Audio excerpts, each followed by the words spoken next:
공장을 없애려는 회사에 맞서서 싸웠던 투쟁이라고 볼 수 있고, 지금 2020년 회사는 외주화가 많이 진행되고 있어요. 그러니까 여기서 생산을 해야 되는데 업체를 사서 물량을 빼는 방식으로 지금 외주화가 많이 진행되고 있는데, 저희가 최근에 이제 전기 자동차 사업이 지금 미래에 아주 좋은 사업이 된다고 해가지고 전기 자동차의 납품을 계약 공급을 테슬라와 했다는 이런 기사도 났습니다. 실제 이 제품을 구미공장에서 하고 있잖아요. 이게 더 빠르게 진행된다면 진짜 구미공장에서는 더 이상 저희가 일할 수 없는 그런 환경이 될 거라고 지금 판단됩니다. 그래서 지금 외주화를 막기 위한 구조조정 대응 투쟁을 진행하고 있습니다. 남녀 차별 유형을 말씀드리면 최초 전공 등급부터가 차별입니다. 남성은 입사 때부터 J2로 입사를 하고요. 여성은 J1부터 입사를 합니다. 그리고 여성 노동자는 이례적인 경우가 아니면 J3까지만 진급을 할 수 있고 S등급으로 올라갈 수가 없습니다. J와 S의 등급별 호봉 차이가 굉장히 심각하기 때문에 S로 올라가지 않으면 임금이 절대 오를 수가 없습니다. 여성은. 저 같은 경우도 이제 저희 회사는 공고 출신 남성은 J2로 입사시키고 있는데요. 저도 저희 공고를 나왔는데 저는 J1으로 입사했습니다. 그러니까 처음부터 차별이 발생합니다. 입사 때부터 등급으로. 이유를 들어보면 이런 거죠. 여성은 어차피 가장도 아니고 임금을 많이 벌 이유가 없고, 지금은 육아휴직이나 돌봄휴직을 아무렇지도 않게 쓰고 있는데 처음에 육아휴직이 허락이 안 됐어요. 그리고 한 30살만 되면 결혼 언제 할 건지, 돈은 얼마나 모아놨는지 이런 걸 물어요. 면담을 진행하면. 업무에 대해서 묻는 게 아니라. 회사에서 시험 치라 그래서 시험도 쳤고, 논문을 내라 그래서 논문도 냈고, 면접을 보라 그래서 면접도 보고, 이제 논문과 시험은 다 통과가 됐었습니다. 이 면접을 이제 잘 받아야 되는데 거기에서 이제 제가 미끄러진 것 같아요. 그래서 승급이 안 된 거죠. 왜 제가 승급이 안 되었냐 이렇게 물어보니, 여성들은 단순 업무를 하는 거다, 기획력 있는 업무를 하지 않기 때문에 승급을 시킬 수 없다, 이렇게 이야기를 했습니다. 근데 그때 당시 제가 했던 업무들이 부과장들이 했던 업무를 지금도 하고 있고요. 그때 당시에 남사원들, 부장, 과장, 대리들이 했던 업무를 제가 실제적으로 하고 있었습니다. 간접부서에 있는 인원들은 남성들이 하는 업무들보다 여성들이 하는 업무들이 월등히 더 회사가 주장하는 기획력 있는 업무, 퀄리티 있는 업무를 하기도 합니다. 왜냐하면 갓 입사한 남성들이 S등급, 보통 공채생들이 S등급으로 이제 입사를 하는데, 그 입사한 남성들이 여성들한테 업무를 배우거든요. 회의를 하는데 제 업무인데 저는 빼고 남성들만 회의를 하는 거예요. 그래서 왜 그러지? 처음에는 뭐지? 이렇게만 생각했죠. 근데 점점 보니까 여성들은 같은 남성이랑 같은 일을 하고 있는데도 여성은 그냥 일하고 있고 남성들만 회의를 들어가는 거예요. 근데 회의가 또 오면 그 내용이 제 업무인데 이 제 업무를 다른 사람이 듣고 전달을 해주는 거죠. 그러면 저희도 이건 이해가 안 되잖아요. 그래서 그건 저희가 항의를 했죠. 누구들은 누구 일이 바쁘잖아 이렇게 얘기하는 거예요. 근데 또 한 번은 워크숍을 한다고 하더라고요. 풍부에서 전체 사원 워크숍을 한다. 당연히 워크숍 하는구나, 가는구나 했더니 여성들은 일하고 남성들만 워크숍 한다고 그러더라고요.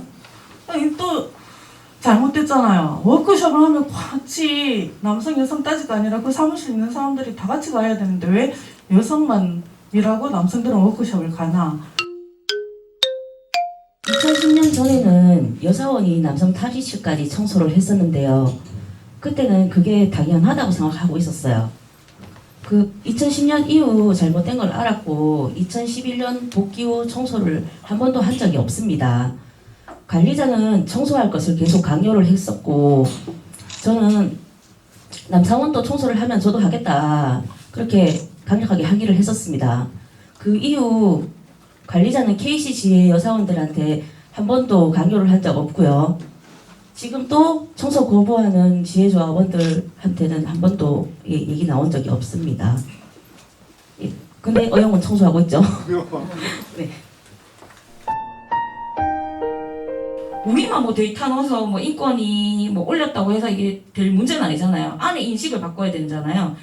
근데 여자들도 지금도 약간 그런 생각을 하고 있어요. 여자는 못 올라가는 거 아니냐. 이게 왜냐하면 자본이 우리를 그렇게 만들어 온 거예요. 50년 동안.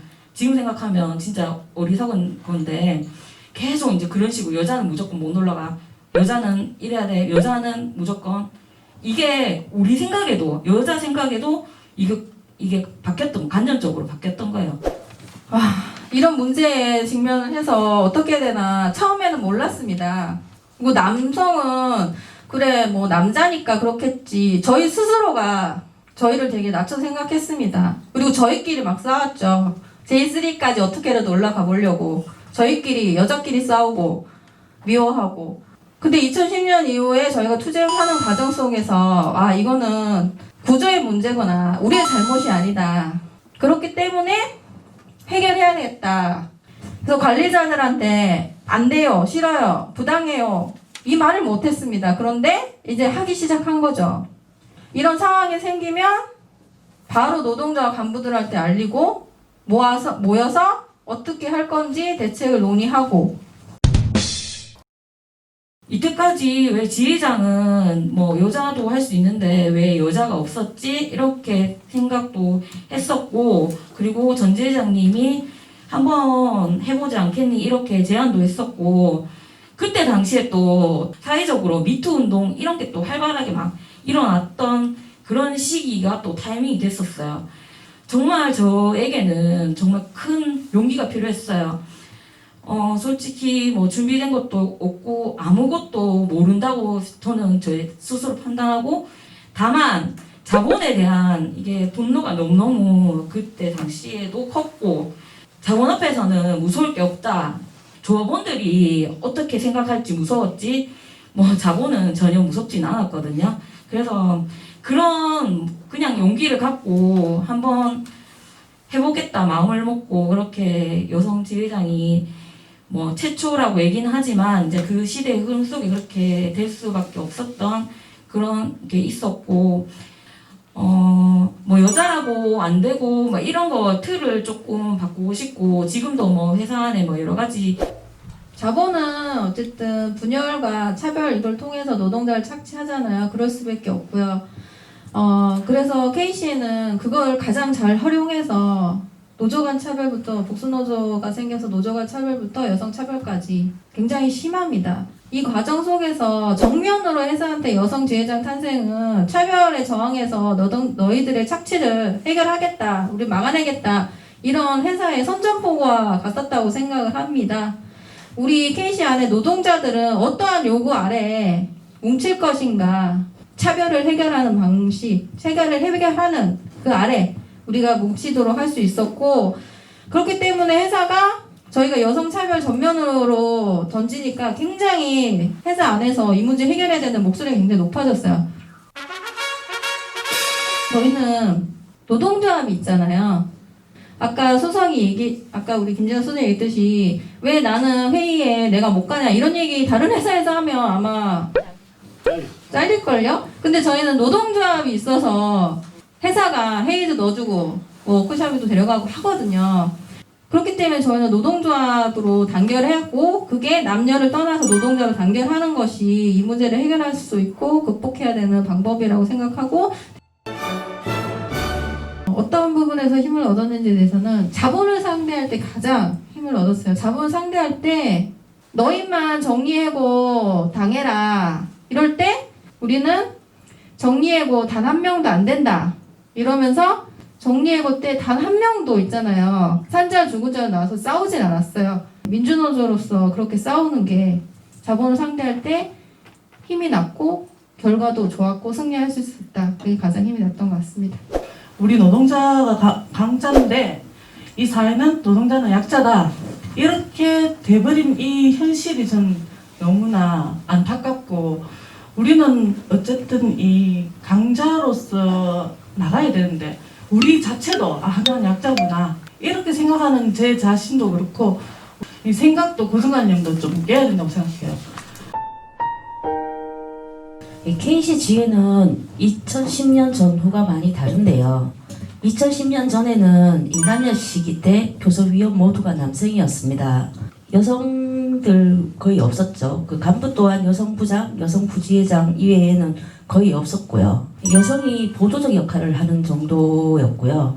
여성들 또한 노동조합에 전혀 관심이 없었습니다. 성차별 문제를 많이 알리고 여성들만 문제가 아니라 다 같이 문제를 인식해야 된다고 생각하고요. 우리 신규 사업장이 있었어요. 우리가 여성 사업장으로서 가서 간담회를 하는데 그 남성 간부들께서 그래도 노동조합 간부인데도 그렇게 얘기하더라고요. 무슨 간부가 지회장? 뭐 이런 식으로 완전 보더라고요. 여성 완전 비하하듯이. 그러니까 뭐 여성 지회장이 뭘 하는데 이런 식까지 나오더라고요. 그걸 봤을 때는 아직까지 우리 민주노조 운동이 아직 부족하구나. 이 남성들의 생각부터 우리부터 좀 바뀌어야 되겠구나. 이 생각이 되게. 아까도 말씀드렸듯이 노동조합 안에서 요구안을 만든다고 했잖아요. 이 요구안을 중심으로 남성 노동자를 설득한 거죠. 왜냐하면 이게 모든 노동자를 지킬 수 있는 일이라는 거죠. 저희도 노동조합이잖아요. 임단협 요구안에 많은 걸 담아야 돼요. 근데 이해관계가 다 다릅니다. 그래서 이 요구안 중심으로 우리 남성조합을 설득한 거죠. 일명 예를 들면 단일노동제 모두가 좋아진다. 실제 맞고요. 남성 노동자들도 어느 한계 올라가면 더 이상 임금이 오르지 않거든요. 지금 구조로서는.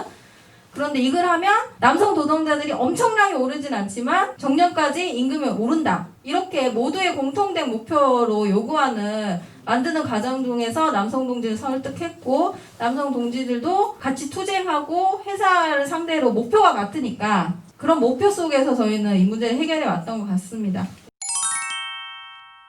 저희가 옳다고 생각을 했는 것에서 옆에서 정말 아닌 사람들이 이렇게 왔을 때 아니다고 얘기를 할 때 저희가 만약에 그거에 타협하고 굴종하고 이런 시절을 겪었으면은 지금은 더 피폐한 삶으로 간다고 생각을 하거든요.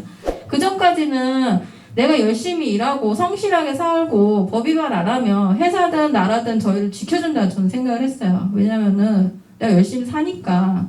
근데 파업을 했다라는 이유 하나만으로 저는 이 사회에서 완전히 나쁜 사람이 된 거예요. 잘못한 게 없는데. 그때 깨달았죠. 진짜 사회라는 것은 진짜 노동자한테 전 가차 없이 자본의 앞에서는 노동자는 그냥 노예일 뿐이다. 그래서 노동조합을 새로 보게 됐는데 노동조합에 대해서 인식이 너무 안 좋은 거예요. 그래서 왜 그럴까 생각을 해봤어요. 근데 아까도 얘기를 들었는데 노동조합 활동을 하면은 우리 것만 챙기라는 이런 걸 자꾸 왠지 사회적으로 좀 압력을 받는 것 같아요. 우리 것만 잘하면 되지. 우리 일자리만 지키면 되지. 이런 생각도 있죠. 우선 우리 일자리를 지켜야지 다른 사람도 도울 수 있지. 뭐 이런 생각에 막 빠져들게 되거든요. 이런 사회적 비난과 오해를 풀 수 있는 방법은 노동조합을 제대로 할 수밖에 없는 것 같아요. 모든 노동자의 전체 요구를 걸고 저희가 사회 활동을 하고 제대로 된 노동조합으로서 임단협도 하고 활동을 한다면 그런 사업장 하나를 제대로 만들어낸다면 그 사업장이 널리 알려지고 그리고 여러분 같은 농지들 만날 수 있다면 그 자리에서 알려내고 이거를 할 수 있다면 이 문제를 조금이라도 해결할 수 있지 않을까. 저희는 노동조합이 모든 노동자의 요구를 걸고 싸울 때 차별도 그렇고 노동자의 인권도 올라가고 하고 싶은 말도 하고 임금 복지 모든 게 다 올라간다고 생각을 합니다.